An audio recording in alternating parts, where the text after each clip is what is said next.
Hello and welcome to the channel. My name's Alan. In today's video I'm going to be talking a little bit about my experience with a low carbohydrate approach to nutrition. On this channel I want to dedicate it now to helping people who want to make improvements in their life, whether it be physically or mentally and just general well-being. That's what I'm going to focus on, and I'm going to use myself as a guinea pig. And hopefully you will learn from my success in some areas and my failures as well, and we can kind of learn together. But in this particular video, just wanted to talk a little bit about nutrition and the plan that I follow, and I have done on and off over the years. A little bit of background on that and why I think it's beneficial in terms of not only body composition but also mentally as well. I've found it beneficial in both of those areas. Now, I'm not under the illusion that this is the approach for everyone. I understand that certainly with nutrition it's a real individual thing, so I'm not telling anyone that this will fix everything for them. What I am doing is explain a little bit about why it works for me and how it's worked for me. And if it sounds like something that sounds manageable for you, then you may want to look further into it and look at some experts in the field, because there's lots of them on YouTube. But you've got to have a dig around and sort the wheat from the chaff, as the saying goes. So a bit about my story. I predominantly follow a low carb approach, but because I suffer a little bit with my mental health and just focusing and attention, I tend to waver up and down and go through spells where I'm basically all or nothing. But I've never really, once I discovered the low carb approach, I've never really strayed too far from that, and I've ate generally well since then. But just to go back a good few years and explain where I first heard the idea about this approach to nutrition, which involved looking at the macronutrients as opposed to just calories in, calories out type of thing, which is kind of old style approach now.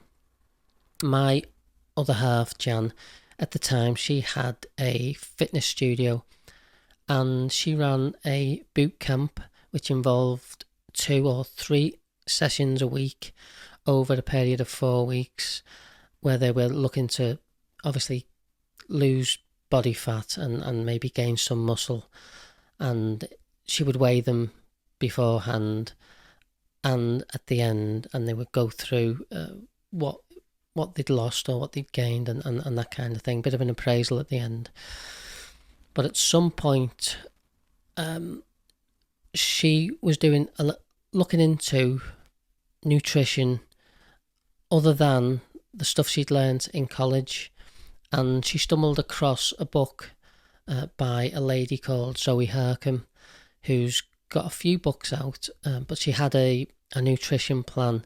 It's called the Harcum Diet, and I remember her reading this book, and she was sat on the couch, and every so often there'd be a gasp and an "oh my god, I don't believe it" kind of comment, where she was reading things that just completely made sense to her, and it was the opposite of the advice or the learning that she'd had in college.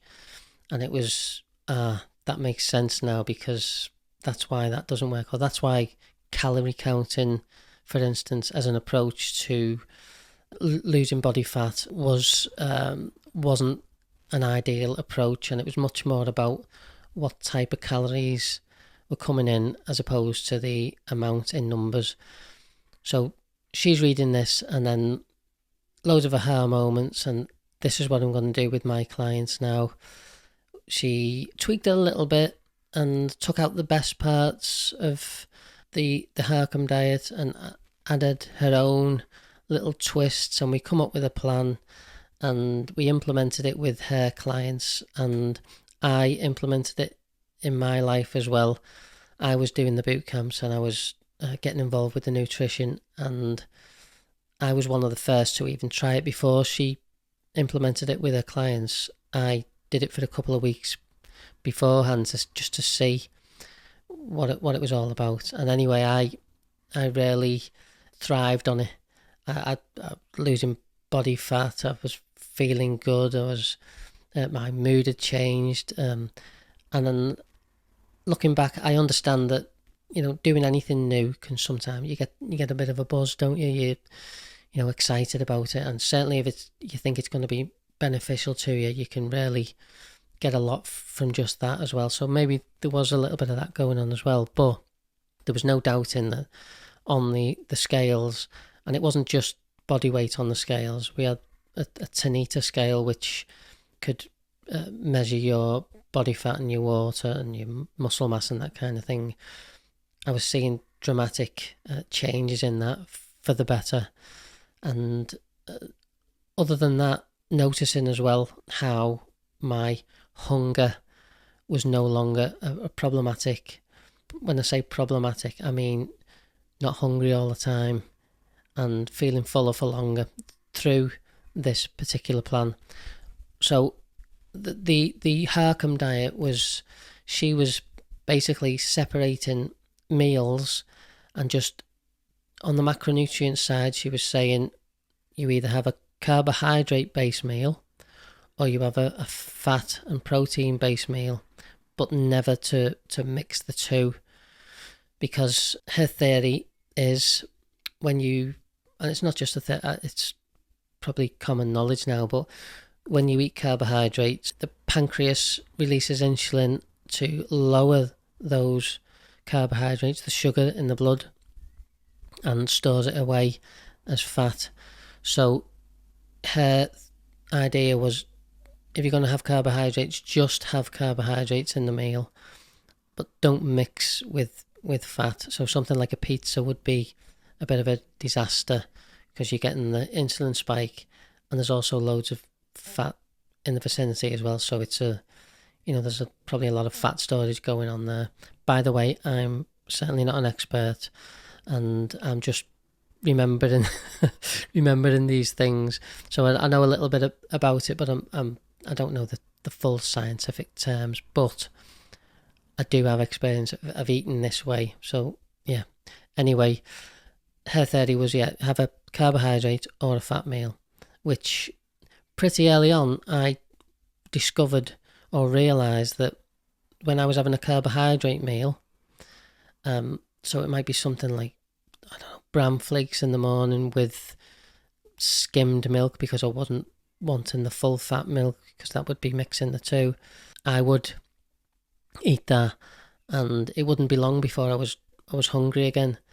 So on the other side, I noticed if I was having a fat meal, so it might be pork chops and maybe some veg, which is very low carbohydrates in the veg, then I would be fuller for longer, and that was really, really noticeable. So I tended to have the fat meal and kind of ditched the carb meals pretty much altogether. So that was my first experience with regards to a low carbohydrate style of eating, and like I say, really good dramatic results. That was probably 15 years ago, something like that. So over the last 15 years, I've been pretty much around that area, but there's certainly times when I've gone off the rails and eaten, crap at times, and had alcohol, which I haven't really. I've drank a handful of times over the past couple of years, but I used to kind of drink a couple of times a week, and that involved obviously carbohydrates in the drinks, but also snacking and that kind of thing. But I haven't done that for a while now, so I've stayed pretty low carb no matter what I'm doing. But December just gone, I wanted to take things a little bit more seriously because I turned 50 in the October, and I want to prioritise not just my physical health but the mental health. I remember when I'm on the ball and low carbohydrate and I'm on a mission, I feel better mentally as well. So I wanted to zone in on that and focus on that. So that's what I've done since December.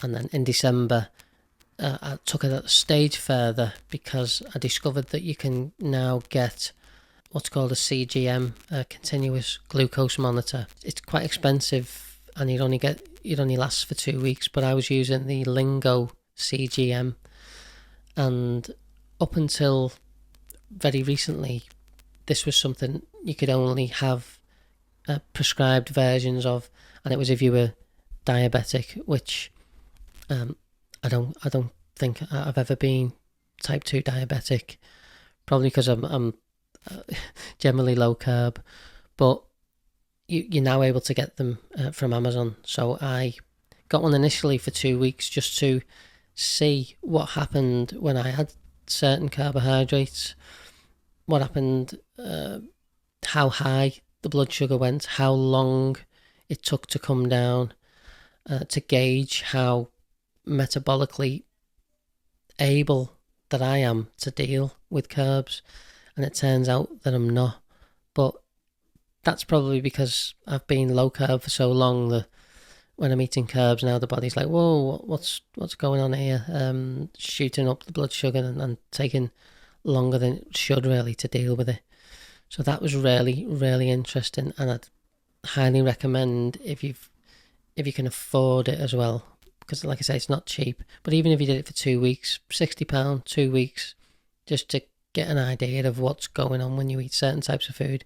Now that really, really kickstarted me on my latest mission, which is now lasted until I'm still on my mission now, and it's 4 months later, and I've been eating clean, no alcohol. I stopped drinking anyway, but it's led to other knock-on effects.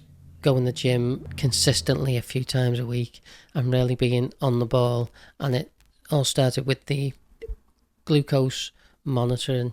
So I discovered early on with that monitor, I had what was it? I had a chicken curry type of thing, but I had a portion of white rice with it as well. Now I thought because of the fat and the protein in the curry that would dampen the glucose response, but I was wrong. the monitor, I think it only goes up to, it'll only show up to something like 11.2 as a measurement of how high the blood sugar is, but it shot past that. I don't know how far past because the monitor doesn't tell you, but it went past that, and it was like that for a couple of hours. And I noticed as well at the same time I felt really lethargic and had to have an afternoon nap, which had been happening quite a lot recently. Now I put 2 and 2 together, and I know that I can see the impact of carbohydrates in that sense for me as well now, this lethargy, and also mentally feeling kind of overwhelmed at times. I'm linking that now to my carbohydrate intake. Anyway, loads to be learned by doing that. So that's not a bad idea if you wanted to go down that route. Get one of these monitors and see exactly what's going on when you're, because people are different. My other half, Jan, she never puts any weight on, and she has quite a lot of carbs really, and that same meal for her took her to, I don't know, 7 or 8, and then it was back down within 30-40 minutes, and that was the difference between me and her. So it is an individual thing. So it's just something to think about, and a way to try and determine if this kind of eating plan would work for you. So that's the plan that I'm on. That's keeping me quite lean, keeping my body fat down. I think the last measurement that I took was probably about 5 weeks ago now, and I was around about 12.5% which is kind of where I want to be, kind of between 10 and 12 for me feels ideal. And my weight is around 65 kilogram, I think, 10 stone 4-ish. And just to note, in December, probably before I decided to go on this mission again, I was 11 stone 6. So yeah, over a stone, and that was within probably 5-6 weeks. I dropped that weight just through monitoring what I was doing with the glucose monitor, and basically, yeah, low carb. So that's the plan that I'm currently on, and there's no reason to deviate from it now. I just felt like I wanted to share my experience on this channel as part of my wanting to help others and wanting to help myself with physical, mental health and nutrition. It may be beneficial. I may have said something that might ring true for you, and things that you may have noticed. You may notice that you do feel particularly lethargic after a heavy carb meal, and you may notice that you do tend to put on weight eating carbohydrates, and you may think that you can stomach eating high protein. That's the other thing I didn't even touch on, is what I actually do eat, which is always some form of protein, and lots of eggs. My breakfast, I'll do more videos on this, but just an idea of what I have. For my breakfast, I'll have 4 boiled eggs and a coffee with full fat double cream as opposed to milk. I was doing okay on milk, to be honest, and the blood sugar was going up a certain amount, which would be normal, and coming down fairly quickly. So I could still have latte with my full fat milk if I wanted to, but zoning in again, I wanted to make things even tighter. So double cream I use now in my coffee, and it doesn't do anything on the glucose monitor. There's basically hardly any carbohydrates in there, and the fat actually helps to dampen any kind of insulin or blood sugar response you would have from the few carbohydrates that's in it. So that's how I start my day now, and I've done that for probably since I started this in December. So it's 4 months, 4 eggs, the coffee with cream, and then dinner time I will have something like either bacon and more eggs. Like today, for instance, I've had 4 bacon, 4 eggs, cheese on as well. So, and then that's me pretty much done until probably about 6-7 o'clock tonight. I'll have a little bit of a snack, which is just involves a handful of nuts, probably a bit of cheese again, some pork puffs, which you can get on Amazon, really nice, 17 grams of protein in them, and basically no carbohydrates. And then that's it then for the day. And I genuinely do not get hungry. I could probably even skip my breakfast, but I want to. It's important to get the protein in, which again we'll go on to in another video. But hopefully that's given you a little bit of an idea. It's taken me 20 minutes to do this video, but I want to, on my videos, I want to ramble on a bit. I like watching videos where people are just talking off the cuff, and it's just flowing. This isn't exactly being flowing, but that's what I'd like to do in the future, get it flowing and feel more comfortable doing this kind of thing. Hopefully that's helped you out in some way, or you've been a bit informative and you've learnt a little bit about someone's experience on a low carbohydrate approach to nutrition. And yeah, I'll see you in the next one very shortly. And if you liked it, please give us a like and maybe subscribe if you're interested in following my journey. Okay, thanks. Peace.